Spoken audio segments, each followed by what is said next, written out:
Bruce, how you doing, buddy? Hey, Pop, how's it going? Great to see you. I know I'm very excited about this. Let me start with how do you view Bitcoin in politics today? We obviously are recording this on the day that Senator Lummis and Senator Gillibrand come together with bipartisan legislation, and they want to pull Bitcoin and digital assets further into kind of regulatory clarity and the financial system. What's your read on the relationship between politics and this corner of finance and Bitcoin and crypto?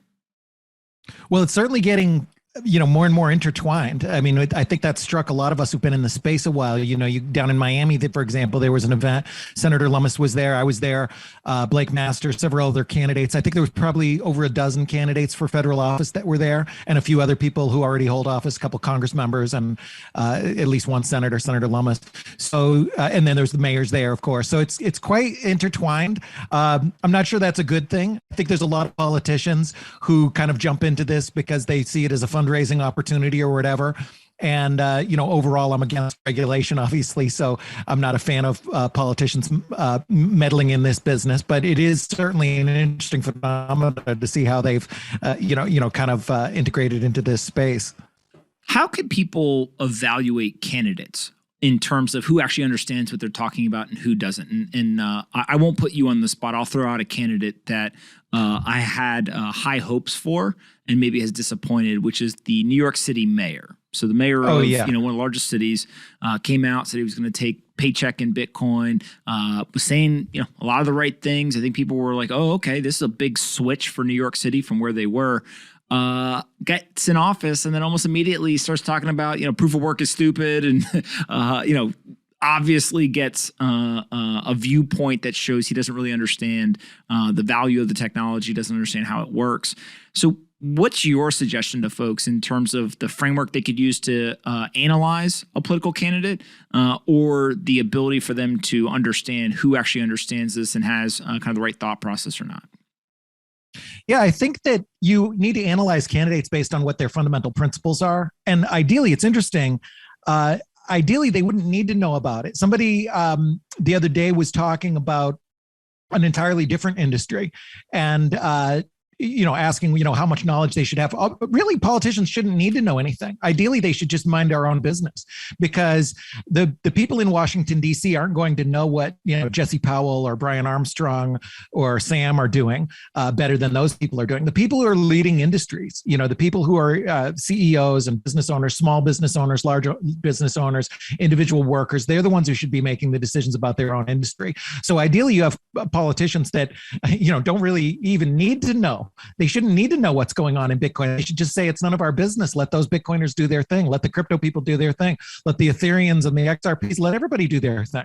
It's not government's place to interfere. So that's what I would look for. And that's what I would look for in a candidate. That's what I look for when I vote and when I support other candidates. I look for people who have a fundamental moral philosophy of peace and non-intervention and not having government in our business. So it's a fundamental belief. And that would have been obvious with Adams from New York. It was very clear that he's a tyrant, authoritarian statist. So I didn't buy him for 1 second when he said he was a Bitcoiner. I think it's fundamentally ideologically opposed. And, he was in favor of all kinds of movement passes and, mask mandates and these kind of things. So it shouldn't surprise people at all because he doesn't have that, fundamental, moral foundation that you should have if you're running for office. When you start to think about regulation, you've mentioned a couple of times that politicians should stay out of it. I think the counter argument from a politician that wants to be very heavily involved is something like Terra or Luna, maybe some of the rug pulls in the DeFi world, et cetera. How do you balance what I would label as more of a libertarian view on keep government out of this stuff, which I think is probably the dominant viewpoint of people in the Bitcoin community, with many of the outlier catastrophes that have occurred in the larger crypto ecosystem? Like, how do you just balance those two things?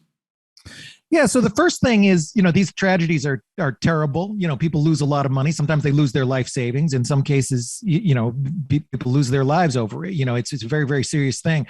But there's two things to think about. One, can the regulation stop these things? Can regulation prevent another Luna? I would say probably not, because Bernie Madoff was the biggest fraud of all time, and he was head of the largest regulator. So there's people who are regulated. There's all kinds of frauds, Enron and other things. So there's a lot of overhead for these regulations, and it's not really clear. It's not like we have a world where we choose either, no regulations, or we have regulations and everything is fine. Everything is not fine with regulations. We still have fraud, but we have this also huge burden on society and on businesses. So I would prefer to not have the regulations. And the way, will there be drawbacks of that? Sure. But there's a lot of advantages. About half of the industry spends about half of its time dealing with compliance and lawyers. You talk to many CEOs, just as I do, all the time. And, that a big chunk of their time is focused with lawyers and compliance. And that's a shame. That's a drain on our economy. So people should be able to have a bit more freedom. And, there's some drawbacks of that. You'll have bad things happen, but you'll also have bad things happen if you have people like Madoff and other politicians and other people trying to run your lives. You'll also have bad things happen. So either way, you're going to have bad things happen. I prefer a market system where things like Luna can reset. People would not, if you took 2016 or 17 white paper and tried to market it right now, it wouldn't work because the market has regulated itself. And although they've tried Luna 2, I don't think that'll work too much. And I know that we won't see Luna 3 unless they really clean up their act and the market believes it. So the market is a very, very efficient regulator in many ways. And that's the regulator that I prefer. Market is a very, very efficient regulator in many ways. And that's the regulator that I prefer. Talk to me about central bank digital currencies, right? You're running for political office. It seems like central banks and politicians around the world get super excited, like, oh, that Bitcoin thing, that's really cool. Let's just take the same technology and create our own. How do you view central bank digital currencies? Is that something the U.S. Government should get involved in, or should they stay out of it? They should stay out of it. Central bank digital currencies are, and I'm really glad you asked this because this is important. Central bank digital currencies are a really, really serious problem. Everybody, not just crypto people, especially crypto people, we need to be sounding the alarm. We need to be telling our neighbors and our friends, say, hey, remember you didn't listen to us about Bitcoin many years ago or whatever. You got to listen to us now about CBDCs because they represent one of the greatest threats to freedom and human freedom and the future that we've ever seen. And it's very sneaky. It's not in the form of a tank. It's not somebody putting a gun in your face. But what it is it represents the power of government and officials who have already shown their desire to censor people and their willingness to be authoritarian. It gives them the power to shut off our money. And in a digital world, the kind of world that we're in now, that's a power that we cannot allow politicians to have. If we allow them to have that power, it's game over. We lose our freedom. We lose our country because we're simply one bad politician away. And there's people, whether you're right or left, whether your nightmare is Pelosi or Trump, whoever that politician is you dislike, picture somebody even worse than them. If they have the power of a CBDC where they can shut off your money, that means no protesting. It means I can't pay my internet. I can't be on your show. It means game over. They could completely and totally quell protest and quell speech and movement and activities and all kinds of other things. So we just can't give them that power. It doesn't matter how good they are. Doesn't matter how much you like them. We can never, ever give them that power. We cannot give them that power because if they have it, it's too great of a power for politicians to have. So I'm really, really against CBDCs. I'd like to fight them. What do you think is the way to fight them? Is it just free market competition and Bitcoin becomes superior and adopted globally and then the CBDCs end up not being valuable? Do you think there's regulations that should be put forward that they can't actually go and create it? Like, how do you put obstacles in the way of CBDCs or stop them? Yeah, well, we certainly, hopefully Bitcoin is better money and that wins out eventually. You could actually have regulations to prevent them. The kind of things that I would sponsor or support if I'm elected would prevent. We cannot allow a money that has built-in ability for government to shut it down. We just can't. So that would be something that should be illegal in the United States. The United States government should not have the ability. They don't have the ability right now with the dollar. So this would be a new power that they would have. I would be absolutely, completely, adamantly against any bill that was trying to add that. And I'd probably even take the extra step of certainly being willing to vote for or even sponsor legislation that said you can't do it. So you have legislation that says government absolutely can never shut your money off, and they can never track. It doesn't matter who you are or why, or if you're a terrorist or whatever horrible thing they're going to come up with as an excuse of why. Cannot allow it. We just can't allow government to have that power. It's too much power for them to have. And I don't trust them. And I think anybody who does trust them right now is crazy. So especially these days. When you look at the Russia-Ukraine situation, obviously there's been a lot of financial sanctions that have been levied. One, what's your kind of read on that? But also, two, is that a nail in the coffin for the U.S. dollar as a global reserve currency once other nation states realize that the U.S. will use these powers to sanction them and cut them off from the financial system on a U.S. dollar basis? Yeah, money needs to be fungible. So, being shut off, that's a problem. And that's another problem with CBDCs on a global level. So I don't know if it's the nail in the coffin. There's a lot of nails in a very big coffin that's been getting a lot of nails in it for a long time. There's been a lot of problems with the dollar. Reckless spending, reckless printing of new money going back to 2008, giving billions and trillions to bankers and cronies and foreign misadventures all over the world, wasting $1 trillion, droning and killing people, very, very, very bad policies. So there's a lot of problems. And the world for a long time, since our invasion of Iraq, we've been on a decline in some ways. A lot of the world is not happy about having the dollar be a reserve currency, and frankly, the dollar just isn't as good as it was. It's a crappy coin. They're printing it from thin air. The supply is not properly controlled. So yeah, that's a problem. And overall, with sanctions, I'm against sanctions in general. People should be able to make the trades that they want. It's not government's job to decide who can trade with who. If individual citizens don't want to deal with Ukraine or don't want to deal with Russia, or they don't want to deal with Israel or Saudi Arabia or Taiwan or China, that should be up to the individual citizen. Yeah, when you start to think about Bitcoin, obviously Bitcoin is this decentralized digital money. I continue to say that Bitcoin is protected under free speech. It's software. Software is free speech. EEF and many others. I think it's the Bernstein versus the Department of Justice is the kind of landmark case. Is that your read that Bitcoin is free speech and protected? Absolutely. I quoted that exact case before. Bitcoin is speech. Here's a neat thing. 4 years ago, the city of Plattsburgh, New York, said that they were going to ban Bitcoin mining. And I warned it. You can see my tweets on this. I said, well, what if, I said right in the tweet thread, I said, well, what if the town claims to do it next what? Then the state is going to claim the right to do it. And I challenged it. I was with the Bitcoin Foundation at the time as a volunteer. I served as both executive director and board member. I think I was probably board member. And I wrote a letter to Plattsburgh, and I said, the law defined, they said we're going to outlaw Bitcoin mining because they were in a town that had some issue with power plant or whatever, and they had Bitcoin miners that came in there, were taking advantage of that power, and they said we're going to ban Bitcoin mining. And I looked at the law, and it defined mining as 3 or more computers. So I wrote them a letter. I said, well, if I come there with 3 Raspberry Pis, are you going to arrest me? I mean, what are you going to do? Am I in violation of your rule if I carry them in my suitcase? Maybe one of those maybe I put Shakespeare on the blockchain. Maybe I just like looking at a blockchain. That's my right. You don't need to do that because the court case, Bernstein already shows code is speech. It's not the government's job to decide which speech is which. These ones and zeros in the Bitcoin code are every as valuable as Shakespeare. And to many Bitcoiners, they're just as valuable as any book there is. And that's our right. That's our right just as much as it's our right to read the Quran or read the Bible.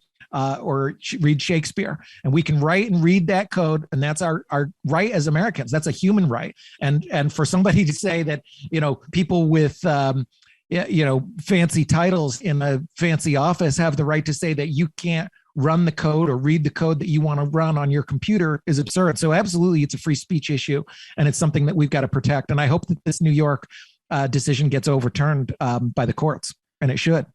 Talk to me about Bitcoin mining. You mentioned New York trying to put a moratorium, maybe as their latest effort. And that moratorium is on new miners who are not 100% renewable, is basically what they're trying to target. The Fifth Amendment gives people the right to private property. Do you think that Bitcoin is protected under the Fifth Amendment? And mining is basically the ability for someone to secure and protect that private property?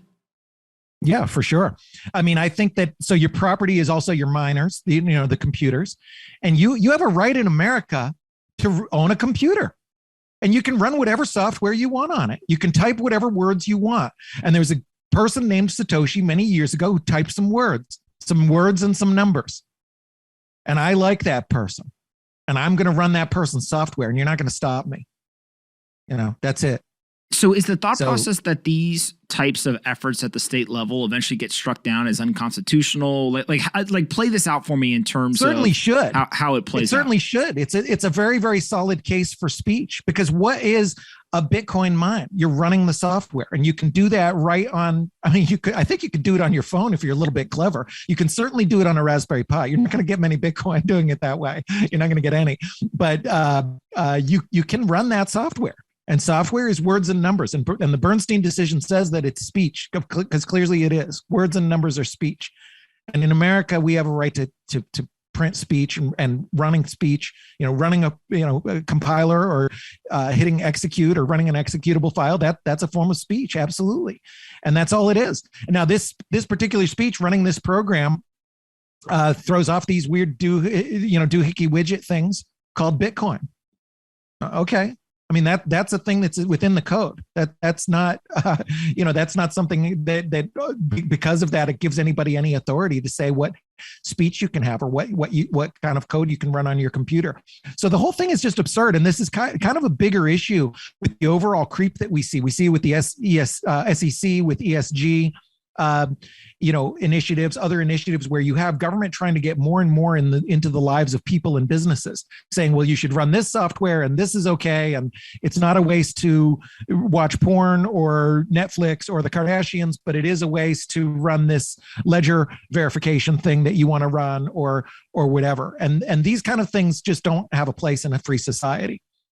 Talk to me about ESG. You mentioned ESG, and there's a debate. Some people think it's the greatest thing since sliced bread, and we should all change our lives because of the feel-good ESG story. There's other people who think it's absolute bullshit and a complete scam. Where are you on that spectrum, and how do you see Bitcoin interacting or related to ESG initiatives?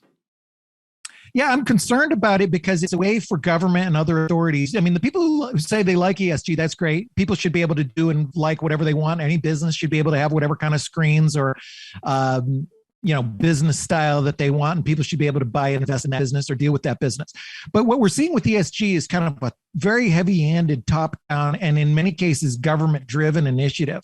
And you have government initiatives, the SEC has also had diversity initiatives. Now they want to know who is on your board and these things. And many of these things are well-meaning, but they interfere with governance and the way that things should work in the world. We shouldn't have government authorities who are able to come in and make these kind of decisions and tell people how to run their business. That's just not a workable system. It might sound good. It might even have well-intentioned goals. Like diversity is in many cases a well-intentioned goal. It's not the place of government to do that, because then you end up with power brokers and tyrants in charge, and you end up with kind of different sets of rules for different people and all kinds of other problems that you see in failed economies and authoritarian states. So I'm very, very concerned, and it is all encompassing. Environment, social, and governance. If you can put pretty much any aspect of a company into one of those boxes and claim controls. And they do have that now with official public company filings and these kind of things. There's quite a bit of control that doesn't have to do with necessarily what the people running the business want to do. And that's wrong. Business just should be run by the people that run them, and those decisions should ultimately be made by the shareholders. What is the Bitcoin critics' greatest argument? Like, if you were the critic and you had to argue them better than they argue themselves, like, what do you think has validity to it? That's a great one. Best critic, I would say. I mean, for Bitcoin specifically, I've gotten a lot of flack from this. I deleted a tweet one time, got so much flack. It wasn't because I got the flack, but because I think it was really misunderstood. But what I said was something about self-custody. I've been in Bitcoin a long, long time, but I came from traditional finance where we never did custody. When I was a little kid, my mom's brokerage office was robbed by an armed robbery. And that was probably one of the last times a brokerage office was robbed. I don't think you've seen brokerage firms robbed since the 60s or 70s. Nobody robs Merrill Lynch or Robinhood because there's no actual money there. It's all electronic. Sorry, what was I lost my what do you train. think is what do you think is the best critique of Bitcoin? Oh, right. So the critique is about the the custody. Coming from the investment world, I'm just not comfortable with it. I've never been comfortable with it. Probably much more technically advanced than sort of your average person. Not your average person maybe your average person in Bitcoin, but certainly I'm not like a developer or something. I'm pretty techy, compared to, whatever most average folks, but I've never been comfortable with the level of risk with, self-custody, the fact that you can lose your money, that it can be, there's different ways people can get it and there's risks, and a lot of people who've been around a long time have seen different things happen. So that is a concern, and I'm really optimistic about companies like Casa and others who, there's a whole bunch of smart companies who've been working on solving this problem, but I don't think we're quite there yet. We're not to the point where me as an investment advisor, remember I managed my own money but also other people's money, where I could be totally comfortable with the custody thing. I do lose a lot of sleep about it. I worry about it, and it stresses me no end. So I'd say that's a valid concern. Yeah, it's one of those that I think is so well accepted in the Bitcoin community, self-custody, that having you ask that and kind of question it is interesting. When you think about where Bitcoin is today, I think that you got into Bitcoin in like 2011, 2012. What's the thing that has surprised you the most over the last decade? That's a good one. It's funny, a lot of, it was more like 2012, 13. By 13, I was full-time. And a lot of us talked about kind of it becoming global money. They'd say, maybe it'll hit 3,000 or 5,000 or 10,000. But it's been very interesting to actually see it happen. And I pictured it would be very, very big. I got in real early, like I said, I jumped in full time. It was a nothing industry that back then, but I thought it was going to be a big industry. But not a quite a different thing. You go to giant events that I go to, and it's just something to see that many people. It's really, really stunning. Maybe it's so stunning. Uh-oh. Oh, we got you. Did I freeze? No, you're good.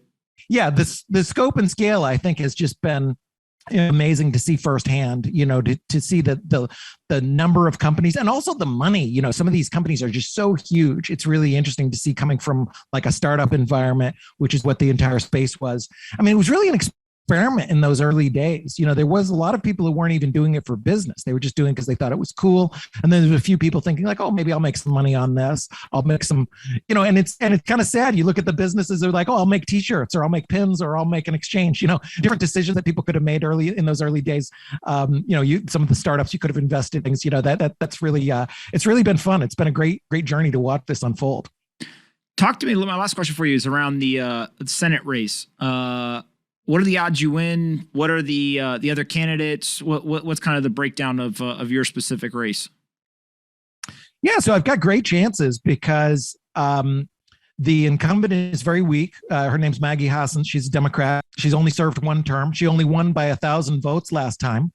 And there was another candidate in that race who got 17,000 votes, and he endorsed me the first day that I announced. So, definitely the votes are there.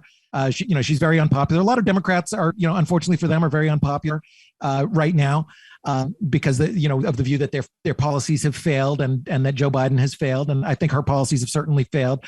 This is a sort of purple state. It's gone back and forth. It's, more red, I think, than blue. So that's another reason it could shift. And then for the primary, so I've got to win the primary and the general. But what I can bring to it that no other candidate can is I think I have the broadest appeal. There's actually some Democrats that support me because I'm anti-war and against the drug war. I'm pro-gay marriage. I'm very socially liberal on many things as a libertarian. And then I can bring in certainly I should get all of them, and I should get a lot of independents, and I would get all the Republicans as well, even those that are a little cautious about some of my stances. So I think I have the broadest appeal, and I think that this is what America needs right now. We're in the right time for this, and my ideas are right, and that's the most important thing. People are really fed up. They're not happy with mask mandates and mandated injections, and they're not happy with the price of gas and everything else. Where can we send people to find you on the internet? So brucefenton.com is my website. And, that's my Twitter handle and my main, social media, Bruce Fenton. I've got videos on YouTube on most of the things out there. There we go. So at Bruce Fenton on Twitter, brucefenton.com. Beautiful website right there. Sorry. Cypherpunk Capitalist. About the connection. All right, Bruce. I appreciate you coming on. That's right. Forever and always. All right. Well, thank you very much. Bitcoin OG, running for Senate in New Hampshire. Best of luck, my friend, and we will talk soon. Thank you very much. You have a good one. All right, later.